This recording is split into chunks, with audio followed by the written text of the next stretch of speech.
I also wanted to thank our first-time visitors. I know that many of you won a lottery to come for the first time to a Tesla shareholder meeting.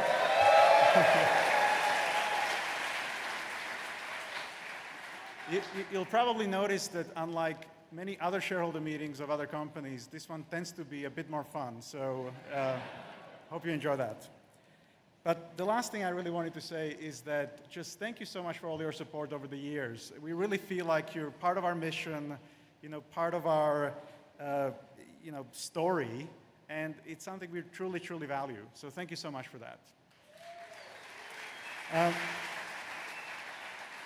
There will be two parts of today's meeting. First, the formal part of the meeting, where we will cover items that stockholders have been asked to vote on, as well as any other matters that are properly presented.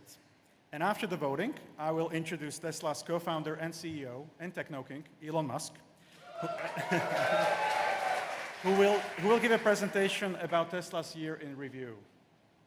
But at this time, I'd like to thank the members of the Tesla team and the board who are here with us here today. A representative from PricewaterhouseCoopers, Tesla's independent auditor, present with us as well. But before we begin, I'd like to introduce you to Tesla's chair, Robin Denholm, who would like to say a few words.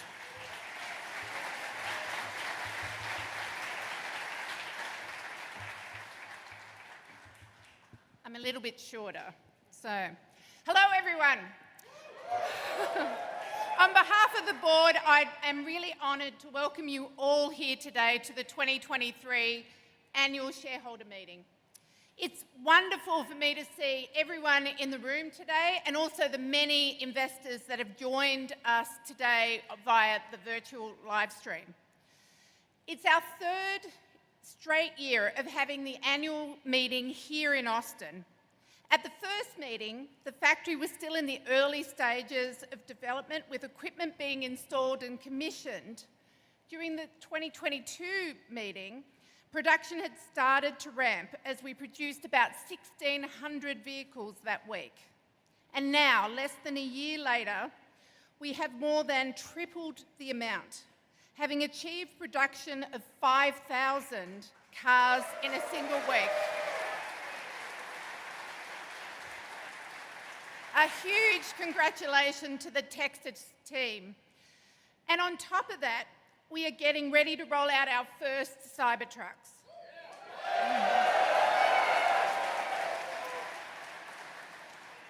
This exponential trajectory of the Gigafactory here in Texas is a reflection of Tesla as a whole. In 2022 was another record-breaking year for us, with deliveries growing by 40% year over year. And that trend has continued in the first quarter of 2023. We would not be able to achieve this growth without the dedication of our amazing employees. I've been fortunate enough over the years to actually travel to many of our locations, all of the gigafactories around the world, and I can tell you that I've witnessed firsthand how our exceptional employees in our global talent across the world has together achieved our mission, or furthered our mission, of accelerating the world's transition to sustainable energy. A huge round of applause, please. This year, here in Texas, we also had our very first Investor Day, where we introduced our company leaders from design to engineering to supply chain, manufacturing, energy, and charging. And they each spoke about the role of their teams in making our mission come to life. And I was thrilled that investors were able to hear directly from this outstanding leadership team that Elon has been able to put together over many, many years.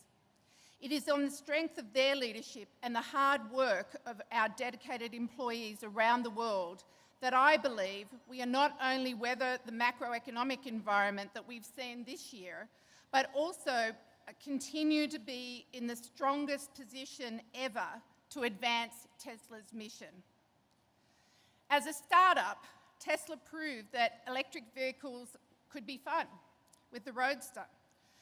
They could even be better than gas-powered vehicles in every single way with the S and X, and could be all of these things as well as affordable with the Model 3 and Model Y, which last quarter became the best-selling vehicle of any kind in Europe and the best-selling non-pickup vehicle in the United States.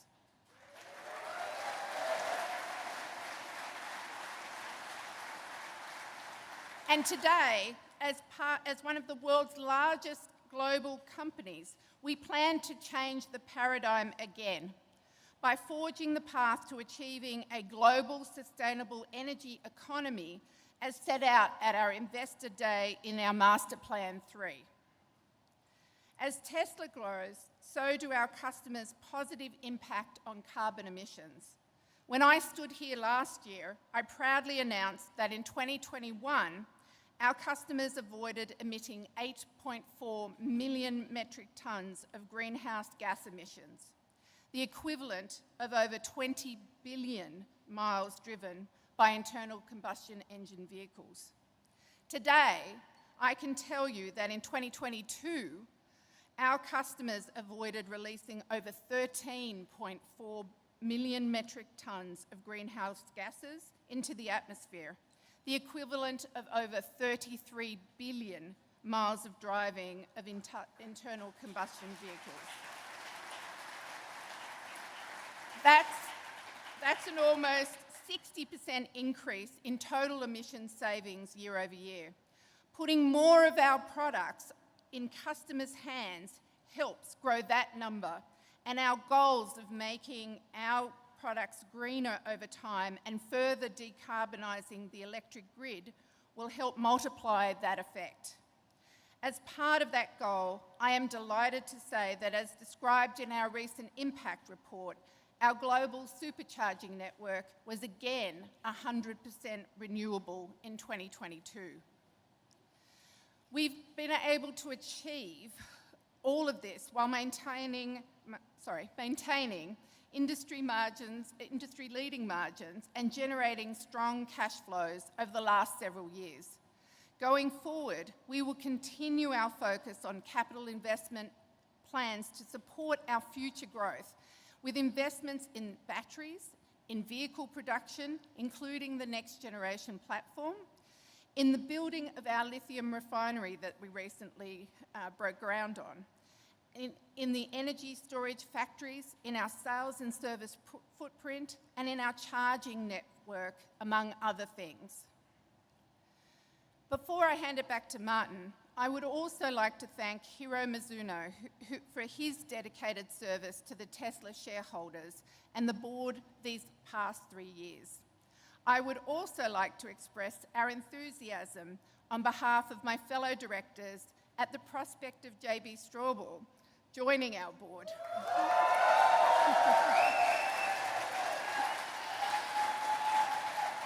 I don't have to tell you that his passion for Tesla and green tech will make him an important asset in our mission to accelerate the world's transition to sustainable energy. So again, on behalf of our full board, thank you for your tremendous support and welcome to your 2023 shareholder meeting. And with that, I'll hand it back to Martin.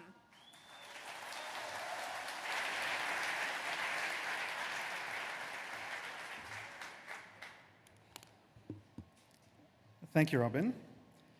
I will now call the meeting to order. Please refer to the meeting agenda that has been provided to you and posted on the virtual meeting site. The time is now 3:10 p.m. Central Time, and I declare the polls are now open. We have already received over the last few weeks voting proxies from stockholders, meaning that almost all the votes that will be counted were already submitted before today. However, if you wish to vote your shares or change your prior vote, you may do so through the virtual meeting site. For those who are in person here today, ballots and ballot boxes were available to you at the check-in. Tesla's board of directors has appointed Computershare Trust Company to serve as Inspector of Elections. Computershare has taken and signed an oath as inspector and has certified that starting on April 6, 2023, the proxy materials or a notice of internet availability of proxy materials were mailed or provided to all Tesla stockholders of record March 20th, 2023. We have majority of outstanding shares represented at the meeting, so I declare that there's a quorum present at the meeting, and we may proceed with the meeting. The items on the agenda are as follows. Number 1, the election of Class 1 directors Elon Musk, Robin Denholm, and J.B. Straubel to serve for a term of 3 years or until the respective successors are duly elected and qualified. Number 2, to approve executive compensation on a non-binding advisory basis.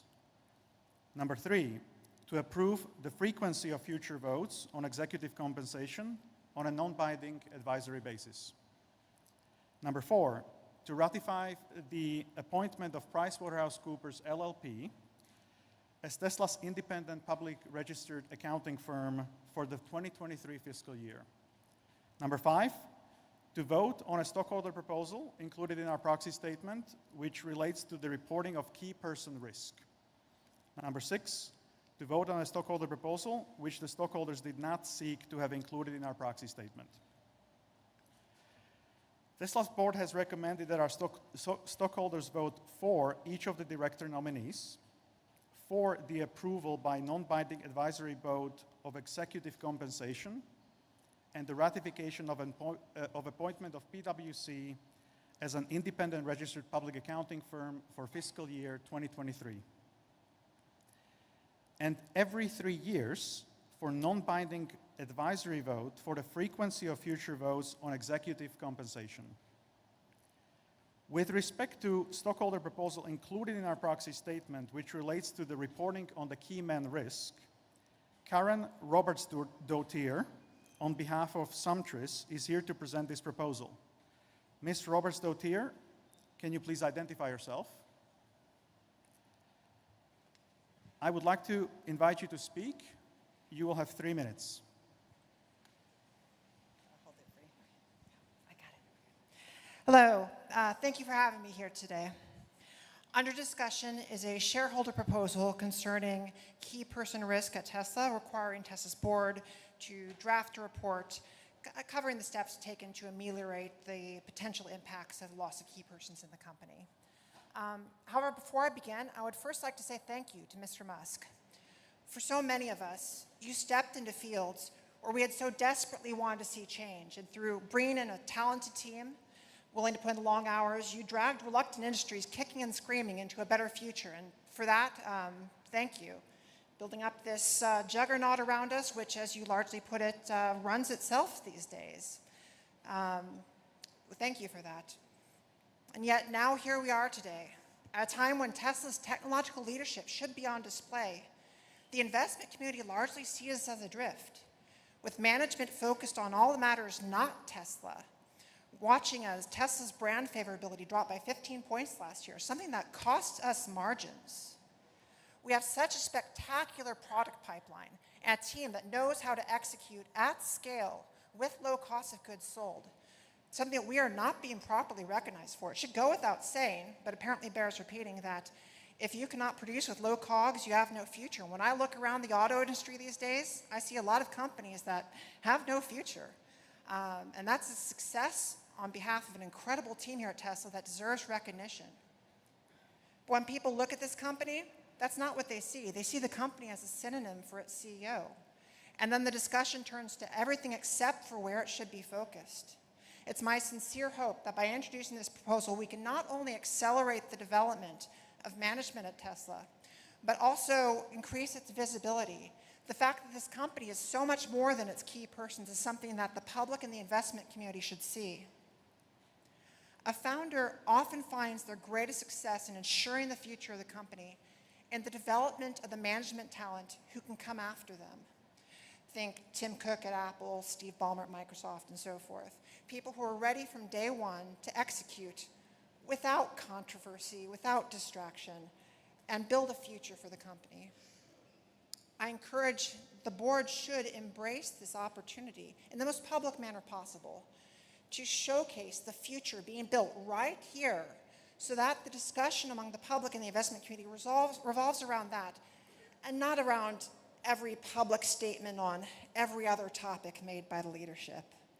I strongly encourage the board, the shareholders to support this proposal and for the board to embrace it. Thank you very much.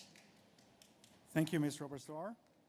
The board is recommended that our stockholders vote against this proposal for the reasons set forth in our statement of opposition in our proxy statement. Finally, as you saw, and investor advocates for social justice would like to raise a proposal from the floor. The proponents did not seek to have their proposal included in the proxy statement.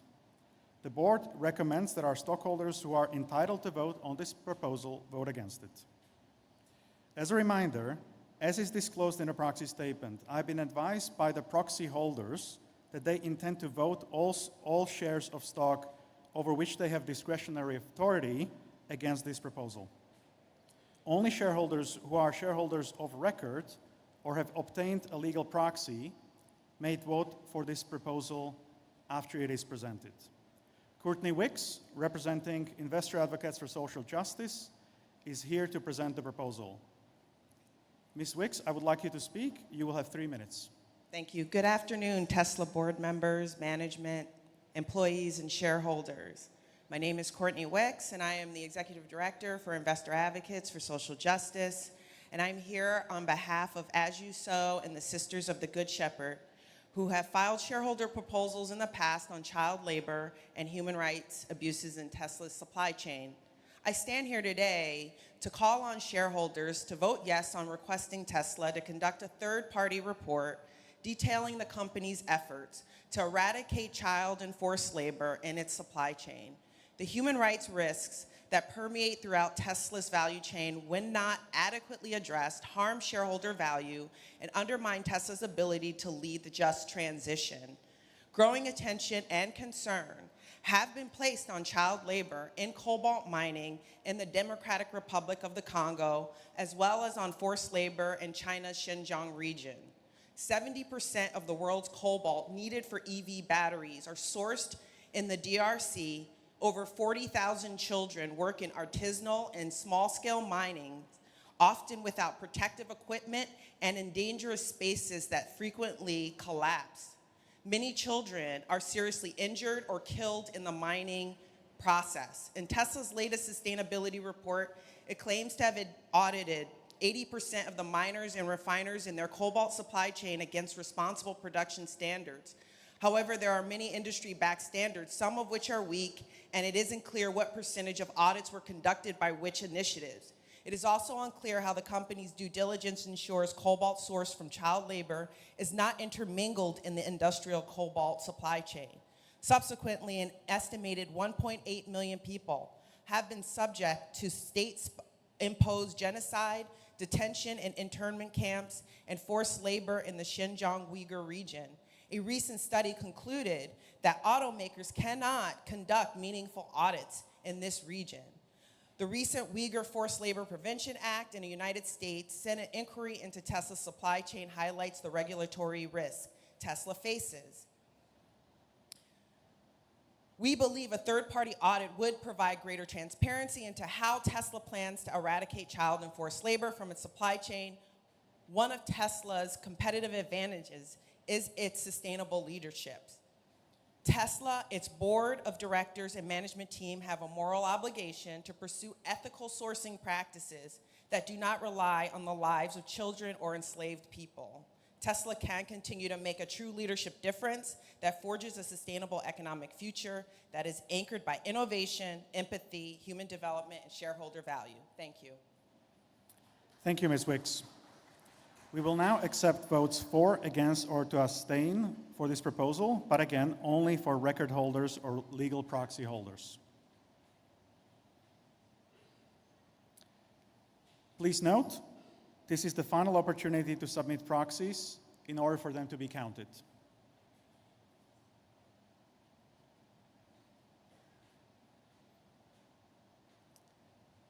I declare the polls are now closed.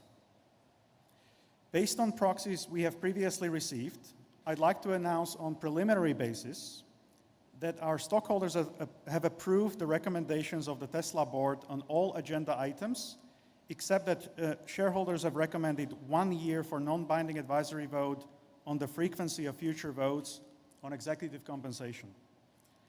This means that I would like to officially announce our new addition to the Tesla board, J.B. Straubel.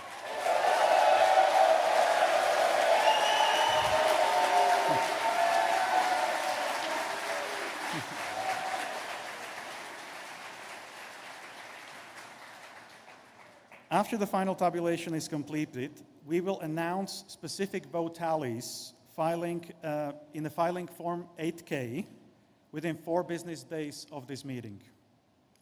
That concludes the official business of today's shareholder meeting, which is now adjourned.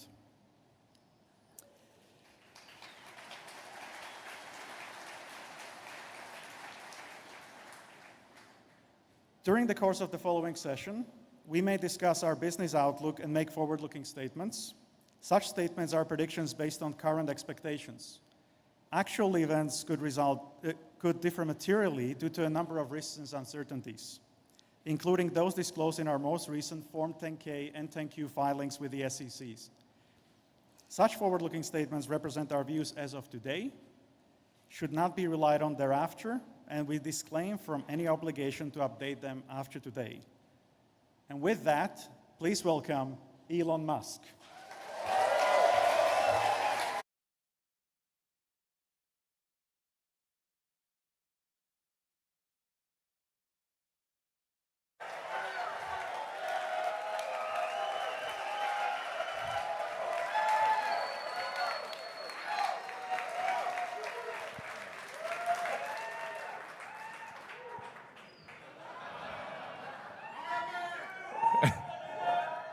I just want to say I love you guys.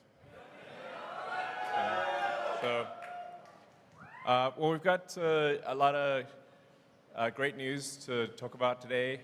The Tesla team has done an incredible job of executing over the past year, and we have many exciting years ahead of us. So, yeah.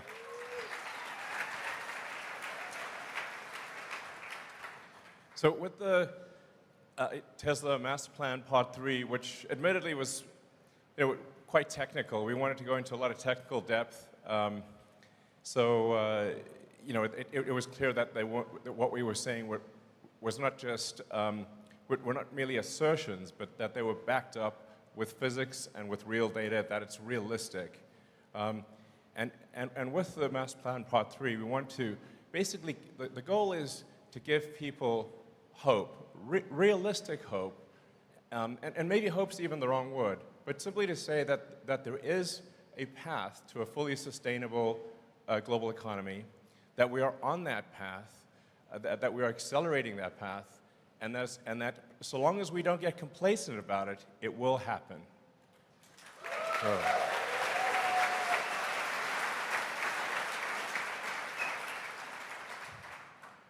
So I'll kind of rush through a recap of the Master Plan Part 3, but some of the salient points are that it will actually take less energy to go sustainable, not more energy. It's actually more and some of these things may sound very obvious, but it's more energy efficient to go sustainable, not less. There's less mining that is required for a sustainable energy economy, not more. Also very important. I heard a question raised about cobalt mining, and you know what? We will do a third-party audit. So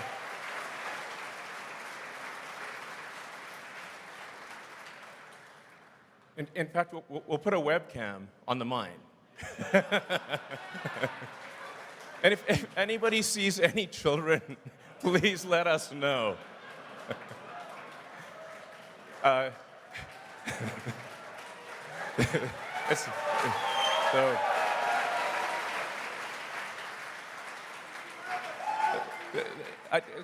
mean, I don't want to go off on a tangent too much on that front, but it's very important to appreciate that most of our battery packs are iron-based. A majority of our battery packs are iron-based, not cobalt. And then our other battery packs are nickel-based, and not cobalt. The nickel batteries use a little bit of cobalt as a binder, but only a tiny amount. In contrast, your phones all use 100% cobalt. I recommend complaining to the phone manufacturers.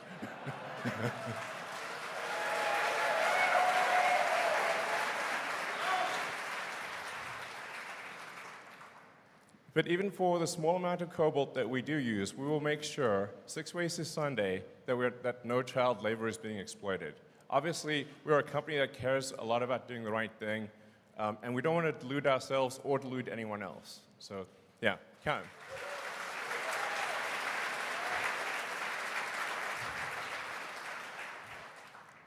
So, again, just recapping Master Plan Part 3, really the point is to say that it is very, very doable. It is happening.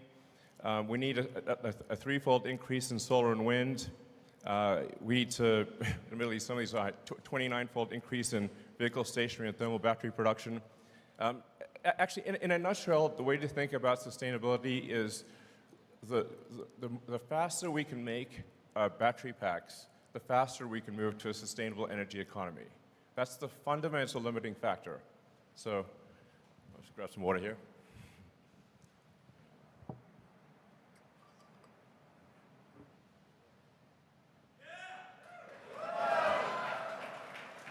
So, yeah, I can't emphasize that point enough. The rate of lithium-ion battery production fundamentally decides the rate at which the world transitions to sustainability, because the batteries are needed for all forms of transport and for stationary storage, given the intermittent nature of solar and wind power.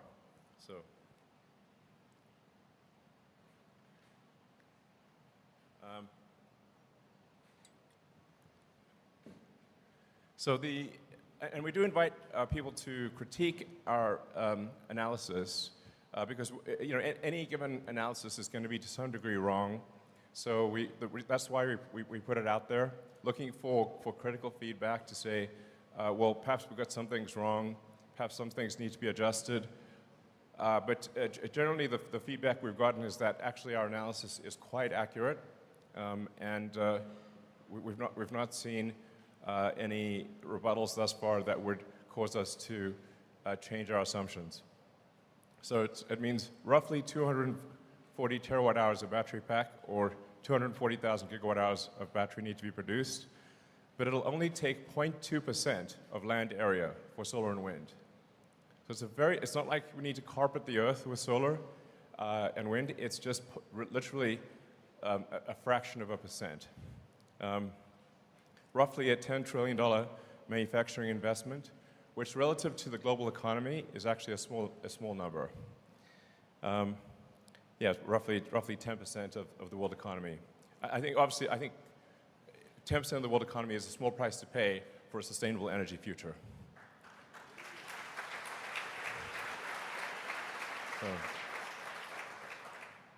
It's also true that even when factoring in the cost or the emissions required to produce an electric vehicle, which for now are a little higher than gasoline vehicles, when you look at the emissions over time,